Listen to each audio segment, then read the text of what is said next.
Nou, ek het net nou so vinnig verwys na die belastinglas, veral op die middelklas, die geweldige persoonlike inkomstebelastinglas wat ons dra in Suid-Afrika. Ek gesels nou verder daaroor met Dr. Albertus Maree. Goeiemôre, baie welkom. Hallo Davie. Lekker om jou te gesels. Heel eers, gee vir ons net so 'n idee van wat het geword, of wat het gebeur met daai persoonlike inkomstebelastinglas die laaste klompie jare. Davie, kyk, dis hierdie belasting wat eintlik verhoog word jaar op jaar, natuurlik met belastingkoerse wat nie aangepas word vir individue op hulle gelyskale nie. Die effek van inflasie. Ja, absoluut. En jy weet, daarom, betaal mense wat, inkomstebelasting betaal, elke jaar inflasionêr meer belasting. Ja. Nou, hierdie is die eerste jaar in amper sy menslike jeugenis en so dramaties nie, maar jy weet wat die koerse wel aangepas is met inflasie, wat natuurlik beteken dat ons nie belastingverhogings het hierdie jaar nie. Nou klop mense is natuurlik baie opgewonde daaroor, wat baie goed is.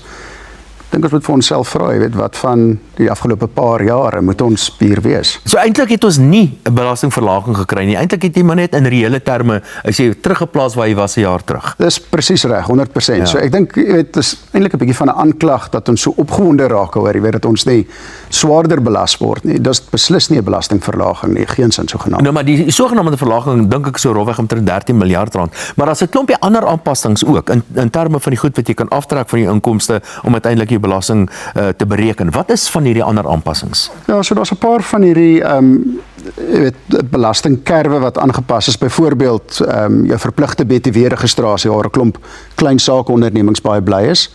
Is opgeskuif van 1 miljoen na 2.3 miljoen. Kan ek jou vinnig in die rede val oor daai in? Beteken dit nou dat 'n klein besigheid wat sê nou maar 2 miljoen rand se omset het, hy kan maar net deregistreer of is dit bietjie meer gekompliseer? Wel, hy sal voortaan kan deregistreer wanneer die wetgewing natuurlik deurkom, Ja. maar absoluut. So, en saam daarmee natuurlik is nie net dat jy onkompeterend is teenoor kleiner besighede omdat jy moet BTW vra nie, maar ook daar's 'n geweldige groot administratiewe las Ja. wat wegval daarmee saam. Maar dis hoogtyd. Ek wil die kerwe is jare laas aangepas. Ja. Dis maar een voorbeeld. Kapitaalwinsbelasting is vir individue vrygestel, was 40.000, dis nou 50.000 rand.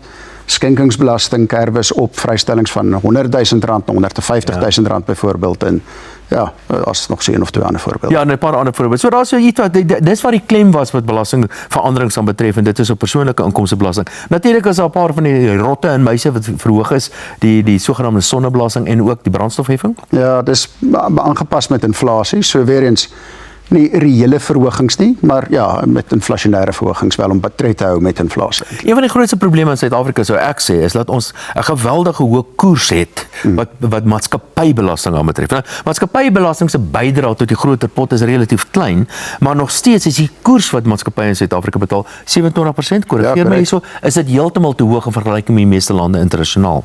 Ek dink dit is hoog en Tesorie is op rekord dat hulle wil dit verder verlaag. Jy sal onthou 'n klompie jare terug was dit nog 28%, dis nou 27%. Ja.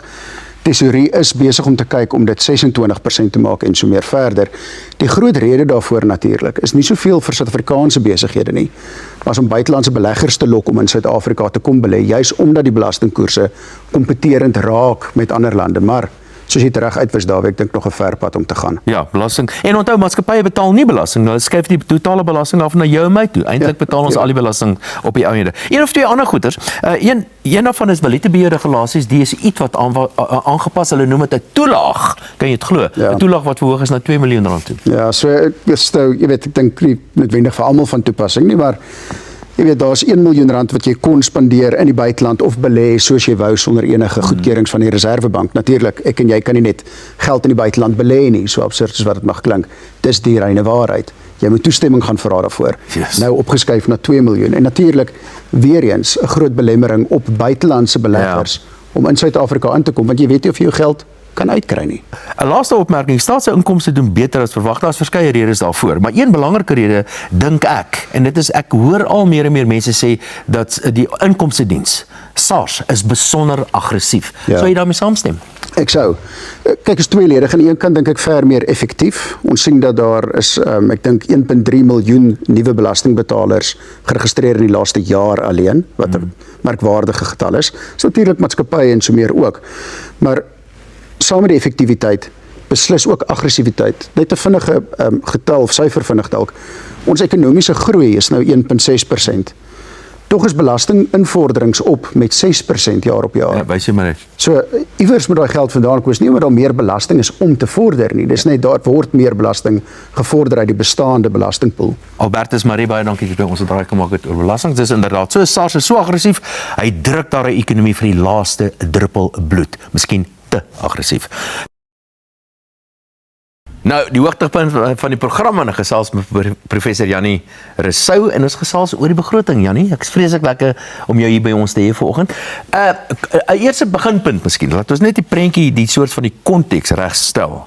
En dit is Suid-Afrika se ekonomiese groei wat die afgelope 20 jaar baie swak gedoen het. Nie net in terme van wat ons teen onsself meet, nie, maar in terme van as ons meet teenoor ander ekonomieë ook. En dit is die fundamentele probleem in Suid-Afrika, 'n tekort aan ekonomiese groei.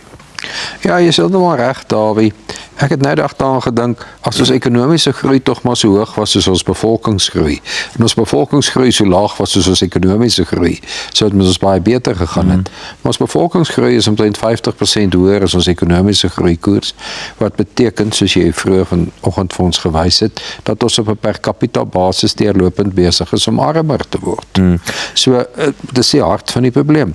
Tweedens, as ons oor die begroting praat, moet ek net die punt maak, daar's eintlik nie 'n groot verskil tussen die regering se begroting en die huishoudelike begroting nie. Daar's 'n inkomstekant, daar's 'n uitgawekant en daar's die verskil tussen die twee. Al wat eintlik verskil is die baie nulle by die regering en minder nulle by 'n huishouding, maar dieselfde beginsels moet geld. Anders gaan daar ekonomiese probleme wees. Ek wil net nog 'n syfer noem, net so vinnig, en dan wil ons begin oor die begroting te gesels. Een daarvan is dat, as jy Suid-Afrika se, kyk hoe groot Suid-Afrika was relatief tot die totale Afrika-kontinent. Die grootte van Suid-Afrika se ekonomie teenoor Afrika, dan was ons omtrent 'n derde van die Afrika-kontinent gewees, so wat 30 jaar terug. Vandag is dit omtrent so 12 of 13%. Met ander woorde, Suid-Afrika in 'n relatiewe terme het meer, sy grootte van ons ekonomie het meer as gehalveer. So dis nog 'n manier om daarna te kyk. So dis nie net 'n geval dat ons teen onsself armer geword het nie, maar 'n klomp van die ander lande het ons ingehaal en het ons eintlik verbygesteek. Insluitende arm lande soos byvoorbeeld Botswana en Mauritius. Ja, jy is heeltemal reg daar, wees jy dit sê, en as ons terugkom by die begroting, verbaas dit my dat die minister in die begrotingsrede verwys het na die probleme wat gemaak is deur die regering, asof dit nie hierdie ANC-regering is nie, asof dit 'n ander regering is. Ja. Maar die minister was taamlik openlik in sy kritiek oor die foute wat gemaak is. Maar dit is asof daar nie die wil is om die foute reg te stel nie. Op die stadium erken ons daarom al die foute, maar nou moet ons die foute van die verlede regstel. Ja, maar jou eerste indrukke, kom ons gesels oor die begroting. As jy nou geluister het die begroting, jy kyk na die basiese syfers wat ek en jy wat ons doen, jou eerste indrukke, is dit bietjie beter as verlede jaar? Dis nogal my indrukke. Ja, is baie beter as verlede jaar. Daar's ten minste 'n begroting wat aanvaar gaan word. Verlede jaar in Februarie is die begroting glad nie gelewer nie. So dis 'n reuse stap vorentoe wat reeds vertroue inboesem, wat ook vertroue sal inboesem by die kredietgraderingsagentskappe wat vir Suid-Afrika baie belangrik is. So uit daardie oogpunt is dit regtig baie positief, en wat ek persoonlik dink baie positief is dat ons skielik weer valutabeheer verslapping sien. Dis beswaarlik, Jannie, kom aan. Nee, 1 miljoen rand, ek meen. Nee, Dawie, daar's 'n klompie ander ook, maar ek wil nou nie 'n tegniese lesing gee nie, maar die belangrike boodskap hier, dit wys dat die regering sy eie fiskale en monetêre beleid vertrou, en dat ons nie op valutabeheer hoef te steun as 'n skuiling vir swak beleid vorentoe nie. Dat hierdie proses met ander woorde voortgaan, is ook 'n belofte wat gemaak is. En dit wys dat die regering het vertroue in sy eie beleid nou en vorentoe. En dit is vir my 'n positiewe boodskap. Wel, as ek nou kyk na die minister se eie vooruitskatting in terme van ekonomiese groei, 1.6, 1.8, 2% tipe van oor die volgende klompie jare, dan is dit nie eintlik 'n mosie van vertroue in jou eie beleid nie. Dit is nie 'n mosie van vertroue in jou groeikoers nie, maar 'n mosie van vertroue in jou beleid om stabiliteit te handhaaf. So dit is vir my die boodskap. Jy moet onthou, tussen 1970 en 1990 was Suid-Afrika se gemiddelde jaarlikse inflasiekoers meer as 12%. Ek wil nou weer bysê per jaar, maar dit sal natuurlik tautologies wees, om die punt te onderstreep. En die enigste manier wat dit kon gebeur, was deur drakoniese valutabeheer, wat mense forceer het om hulle geld hier te hou. Maar die oomblik as jy baie hoë inflasie het, en jy het nie drakoniese valutabeheer nie, vloei die geld eenvoudig uit jou land uit. Ek sê nie vir 'n oomblik met Walita Beer het daar nie 'n klomp geld uitgevloei nie. Ek wil nou nog gesels oor inflasie en aan die uitgawe kant. Maar ons kyk net na die inkomste kant van die begroting van die minister van Finansies. Nou dit lyk vir my die inkomste gaan so 30 miljard rand volgens die minister meer wees as die aanvanklike begrote ramings. Ek dink dit gaan meer wees, nie so terloops. Ek dink waarskynlik nader aan so wat 50 miljard rand of so. Waar kom hierdie ekstra geld vandaan? Is dit net hoofsaaklik die hulpbron siklus wat so positief is of is SARS 'n baie groot rol gespeel? SARS en die hulpbron siklus, maar dis nie op die stadium moontlik om die twee te verdeel nie, te onderskei nie. Om te sien hoeveel hiervan is die hulpbron siklus, hoeveel hiervan is SARS nie. My indruk is dat die voordeel van hoër inkomste uit SARS uit kan voortduur. Die hulpbron siklus is ons maar absoluut afhanklik van internasionale hulpbronpryse en ons het nie verlede gesien dat dit baie maklik kan omdraai. En baie van hierdie 30 miljard rand of 30 miljard rand plus is teruggegee na veral die persoonlike inkomste belastingbetaler. Ons het 'n aanpassing gekry wat die skala aanbetref en dies meer. Is dit nie bietjie gevaarlik nie? Wat as die hulpbron siklus byvoorbeeld draai en die druk kom iewers skielik weer druk op die inkomste van die minister van Finansies? Is dit nie 'n gevaar nie? Ja, al wat dan volgende jaar sal gebeur is daar sal nie aanpassing wees vir blokkruiping nie. Daar sal net nie 'n belastingaanpassing wees nie, maar ek het 'n bietjie gaan kyk na ons hoogste belastingkoers van 45% op die oomblik op inkomste bo 1.88 miljoen rand belasbare inkomste. Daai koers is in Maart 2017 ingestel op inkomste bo 1.5 miljoen rand. As jy daai 1.5 miljoen rand na vandag se inflasie aanpas, moet dit so wat 2,19 miljoen rand wees. So deur net nie behoorlike aanpassings aan die bokant van die belastingskale te gee nie, is daar reeds 'n klomp ekstra belasting gevorder. So daar is nie totaal oor die tyd aanpassings gemaak nie, daar's meer aanpassings onder as bo gemaak. Die belastinglas op meer welvarende belastingbetalers neem die heeltyd toe. Ek het net al 'n grafiek daaroor gewys om te wys hoe die belastinglas geweldig geskuif het na boontoe en weens dit dink ek maak dit nogal sin dat die minister van Finansies vir al daai boonste ouens se belastingskale so 'n bietjie aangepas het. Dit maak vir my heeltemal sin. Maar as ek die ekstra inkomste gehad het van die minister van Finansies, dan is daar 'n ander belasting wat meer skadelik is. En dit is die geweldige hoë vlakke van maatskappybelasting wat tans op 27% was. Stem jy saam met my? Sou jy nie eerder maatskappybelasting alwaars aangepas het nie? Ja, kyk, maatskappye betaal ons eintlik nie belasting nie. Hulle betaal ons belasting namens die eienaars van die maatskappy. En onthou, ons het nie net maatskappybelasting nie, ons het dan natuurlik nog dividendbelasting ook. Ja. So die eienaars van maatskappye word deur hulle aandelehouding in maatskappye eintlik teen 'n geweldige hoë belastingkoers belas. Nou sien ek ook daar, die minister het gesê aan die uitgawekant, daar gaan deur besuinigings van onnodige uitgawes 'n besparing wees. Ek sou graag 'n baie groter besparing daarby sien, maar dan sien ek hy sê daar spookwerkers wat 12 miljard rand in salarisse verdien het wat nou uit die stelsel uitgehaal is. Nou ek wil net weet wie daai geld gekry. Want daai spookwerkers se geld is van die staatskas aan iemand wegbetaal. Ja. En ek wil net weet wie's daai mense en wat se strafregterlike optrede gaan daar teen hulle wees en daarvan hoor ons ongelukkig niks. Nou die volgende, maar as ek net weer 'n keer terugkom, gaan ek jou 'n bietjie meer gesels oor die uitgawekant van die begroting, wat daar gebeur het en die fiskale tekort en die skuldvlakke en dis meer. Nou gesels verder met Prof Jannie, ons het nou gesels oor die inkomste kant, die verskillende belastings en hoe dit verander het die afgelope tyd en hoe die minister sekere aanpassings gedoen het wat sekere belastings aan betref. Maar ons kyk net die ander kant van die begroting en dis die uitgawekant van die begroting. Net so vinnig die agtergrond, Jannie. En dit is as mens kyk na die groot uitgawe-items. Die enkele belangrikste uitgawe-item van die minister van Finansies is onderwys, dis nommer groot of nommer 1, gevolg deur sekere sosiale bestedings en dan die derde een is rente op staatsskuld. Nou wat hierdie jaar gebeur het as gevolg van die toename in die staat se skuld, het rente, sosiale besteding verbygesteek, maar teen die einde van die jaar het rente weer 'n keer begin terugsak, want wat gebeur het, die staat se inkomste was meer gewees, die hoeveelheid geld wat hulle geleen het is 'n bietjie minder, en as jy bietjie minder leen en as kapitaal invloei van die buiteland af, wat ons ook gesien het as gevolg van onder andere die feit dat ons van die sogenaamde gryslys af is en natuurlik laer inflasiekoerse en dies meer, het ons gesien as buitelandse invloeye en kapitaalmark rentekoers het begin daal, so die rentekomponent het daarmee saamgedaal en rente is nou die derde grootste uitgawe item. Maar kom ons praat net oor die belangrikste groot uitgawe items. Rente op sigself is 'n geweldige groot uitgawe item en ek dink die minister van Finansies was miskien so bietjie gelukkig geweest wat sy uitgawes nou bietjie minder was as wat hy aanvanklik gedink het. Ja, hy is baie gelukkig met die rentekoerse wat afgekom het. Rentekoerse het natuurlik ook afgekom omdat daar skielik 'n laer inflasieteiken is. Korrek, ja. En daar's vertroue in die kapitaalmark dat hierdie laer inflasieteiken bereik gaan word. Wat lei tot laer kapitaalmarkkoerse soos ons verwag het. Dit gee die minister 'n meevaller, maar ons moet onthou in hierdie belastingjaar gaan die rentebetalings omtrent 1.2 miljard rand per dag wees. 432 miljard rand se rente word hierdie jaar betaal. Interessant. Kan ek jou in die rede val? Dit werk uit, ek het dit bereken, is meer as R13.000 per sekonde. Ja.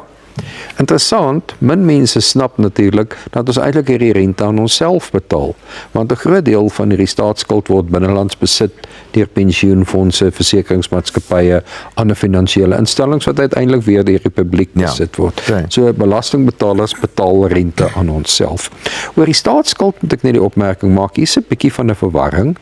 Mense sê skielik, die minister het gesê staatsskuld gaan daal. Die minister het nie dit gesê nie. Die minister het gesê staatsskuld as persentasie van die BBP gaan daal. Dis die grootte van die ekonomie. Ja, so die verhouding tussen staatsskuld en die BBP gaan daal. Staatsskuld gaan egter oor die volgende 3 of 4 jaar met omtrent 13.5% toeneem. Van 'n baie groot getal tot 'n nog groter getal. Dis klaarblyklik in Afrikaans korrek om te sê 61.000 miljard rand na 69.000 miljard rand. Of jy kan dit ook in biljoene en triljoene uitdruk. So Dawie, 'n biljoen en 'n biljoen hier en 'n biljoen daar en gou praat ons van groot geld. Maar ek moet die punt maak, staatsskuld bly toeneem. Dis net die verhouding wat afneem. En dit beteken dat jy is die teller en die noemer wat ons op skool nog geleer het, jy weet. So as die ekonomie vinniger groei, dan word die verhouding natuurlik beter. Dan word die verhouding nou kleiner. Maar staatsskuld bly groei. Kom ek net om vir mense te vertel. Dit beteken elke een van julle skuld meer as R100,000 meer as wat jy dink jy skuld, want dit is die per capita staatsskuld in Suid-Afrika. Jy het 'n opmerking gemaak oor die inflasie mikpunt in Suid-Afrika. Nou gaan ek in die moeilikheid kom, soos ek altyd in die moeilikheid kom. Die inflasie mikpunt in Suid-Afrika is 3%. Die minister van Finansies het geskop en geskree. Hy wou nie die inflasie mikpunt verlaag het na 3% toe nie. En uiteindelik was hy eintlik geforseer deur die Reserwebank om dit wel te doen. Nou, hier is 'n ding wat ek nou nog gekyk het, Jan, en ek wil hoor wat jy daaroor dink. Die staatsamptenare, die wage bill of die salarisrekening van die minister van Finansies gaan oor die volgende 3 jaar, volgens die begroting, gaan dit toeneem met 4.4%. Kom ek gee net die agtergrondstorie ook. En as jy kyk na die verskillende sosiale oordragte, dis nie die ou mens oordragte en die child support, die kinderoordragte en dis meer, die gaan toeneem met so rondweg 3,8%, maar die staatsamptenare se salarisse, onthou, die gemiddelde staatsamptenaar kry meer as R600,000 per jaar. Dit beteken 50-60.000 rand per maand of wat ook al. Daardie rekening neem toe met 4.4%. So staatsamptenare in Suid-Afrika word besonder goed besoldig. Laat ek nog 'n syfer gee. Daar's 1.2 miljoen staatsamptenare in Suid-Afrika en hulle salarisse wat hulle ontvang is gelykstaande aan meer as 10% van die ekonomie. Ons moet vir mekaar begin sê en ons moet die boodskap aan politici oordra. Ons staatsamptenare in Suid-Afrika word te veel betaal. Ons kan dit nie meer bekostig nie. Jou kommentaar. Dawie, ek moet my woorde nou baie noukeurig kies. Jy hoef nie, Jannie. Nee, laat ek nou net hier 'n belang verklaar. My liefste vrou Sonel is 'n onderwyseres by 'n skool in Pretoria en gevolglik ook 'n staatsamptenaar. So ek moet nou baie versigtig antwoord. Verstaan jy probleme by die huis? Anders kry ek streng ekonomiese beleid teen my by die huis. Die probleem met die staatsdiensrekening is dat die onderhandelinge vind plaas rondom die inflasieteiken. Maar staatsamptenare, onderwysers ingesluit, moet ek byvoeg, kry ook elke jaar 'n kerfverhoging. En die algemene verhoging word onderhandel en die kerfverhoging word daarby getel. Eintlik moet die algemene verhoging onderhandel word onder die inflasiekoers sodat die kerfverhoging se bytelling daarvan dit by die inflasiekoers of onder die inflasiekoers nog steeds. Ja, maar dit is die hart van die probleem, is dat wanneer die salarisonderhandelinge plaasvind, word die kerfverhoging buite rekening gelaat. En dan kom ons by die resultaat uit waarvan jy nou praat, en dis 'n resultaat wat ons al oor die laaste 20 jaar gesien het. Die staatsdiens se aanspraak op, noem dit die ekonomie, het oor die laaste 20 jaar weens hierdie rede bly toeneem. Ek wil net 'n baie belangrike punt maak. Ek is nie gekant teen die staatsamptenare wat goed vergoed word nie, maar ons kan nie hierdie tipe, dit is buitensporige tipe van syfers. En nie net dit nie, as mens kyk na die kwaliteit van Suid-Afrika se staatsdiens en onderwys terloops is een daarvan, dan spandeer ons meer op onderwys as die meeste lande in die wêreld, maar die kwaliteit is nie net swak nie, dis soms van die swakste in die wêreld. Ja, Dawie, dis natuurlik... Nie almal nie, nie almal nie. Nee, dis natuurlik waar. Ons het 'n ongelooflike gaping in ons onderwys. Ons het wêreldklas onderwys aan die een kant. Aan die een kant. In die ooste van Pretoria waar ek woon. Ja. Dit is regtig in regeringsskole wêreldklas onderwys. En dan het ons absoluut swakker as derde wêreld onderwys aan die ander kant. En ons kan nie hierdie gaping oorbrug nie ten spyte van die geweldige besteding aan onderwys. En ons sal hierdie gaping moet regstel nie deur die topskole af te trek nie, maar deur die onderste skole op te hef. Absoluut. Net so een of twee tegniese terme, of tegniese goed, en die fiskale tekort, die minister sê 4,5% tot BBP hierdie jaar. Ons het 'n sogenaamde fiskale primêre surplus. Dit beteken as jy die rentekomponent ignoreer, dan is daar eintlik 'n surplus van so amper 1% of so, en dan verwag jy die skuldvlakke gaan begin stabiliseer wat tans op so amper 79% by BBP is en dan geleidelik begin dit daal. Koop jy hierdie syfers, stem jy daarmee saam? Dawie, nee, ek het baie kommer oor hierdie syfers as die BBP groei van 1,6% wat die minister voorspel nie gaan realiseer nie. Gaan al sy verhoudings natuurlik daarmee wees. So dit is so eenvoudig soos dit. Die syfers vir my lyk te optimisties rondom die groeiprojeksie en daarom kry hy ander goeie verhoudings hieruit. Ek moet vir jou sê, daarmee stem ek nie heeltemal mee saam nie. Ek is 'n bietjie meer optimisties. Ek dink die fiskale tekort gaan wel bereik word, want ek dink die inkomste gaan meer wees as wat hy sê. Dis een. En natuurlik, jy is heeltemal korrek, as jy groei nie realiseer nie, dan is al die ander syfers natuurlik daarmee heen ook. Maar gepraat van groei, en dis die begin van ons gesprek gewees. Groei, daar is net eenvoudig nie genoegsame groei nie. Die finansiële markte het die afgelope jaar eintlik baie goed gedoen. Kapitaalmarkkoerse is af, die aandelebeurs baie goed gedoen, die rand baie beter, rentekoerse af en dies meer, maar dit spoel nie werklik waaroor in die reële ekonomie nie. Wat is daai uitstaande dinge wat 'n mens kan doen om die regte ekonomie aan die groei te kry? Ja, Dawie, ek het 'n baie eenvoudige model.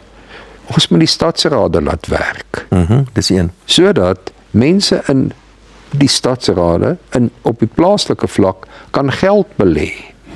Sodat mense op die plaaslike vlak in diens geneem kan word. En dit sal die ekonomie laat groei. Ons is verby die punt, maar ons vreeslike drome het, soos meneer Ramaphosa, wat op 'n stadium gedroom het van 'n slim stad en sulke goed. Ons het net nie meer daardie vermoë nie. Dis nou terug na die basiese wat ons moet reg doen. Jy het net aan 'n ander punt geraak, die primêre surplus, en die feit dat die minister 'n fiskale anker wil hê, soos wat ons 'n monetêre anker het, naamlik die inflasieteiken. Ek en jy het hieroor gepraat. Ek weet ons verskil op die punt. Ek persoonlik voel die hoeksteen van 'n fiskale anker is 'n primêre surplus. Dit is waar jy begin.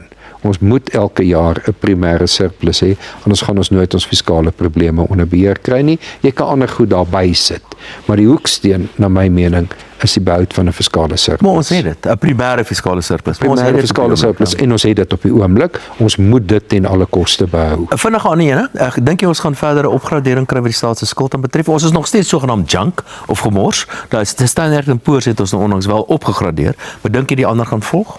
Ek dink die ander gaan volg, want hierdie begroting wys die wil om dinge onder beheer te kry. Nou, ons is daarom nou al by beloftes verby. In die verlede het ons beloftes gekry. Nou het ons in die Engels die mooi woord commitment, en hierna het ons aksie nodig. Weet jy Janie, dit was my heerlik om met jou te gesels. Ekonome is 'n klomp vervelige mense, maar jy is een van die ekonome met 'n persoonlikheid. So baie dankie dat jy vandag by ons het raai gemaak. Maar ons is nog nie klaar met jou nie.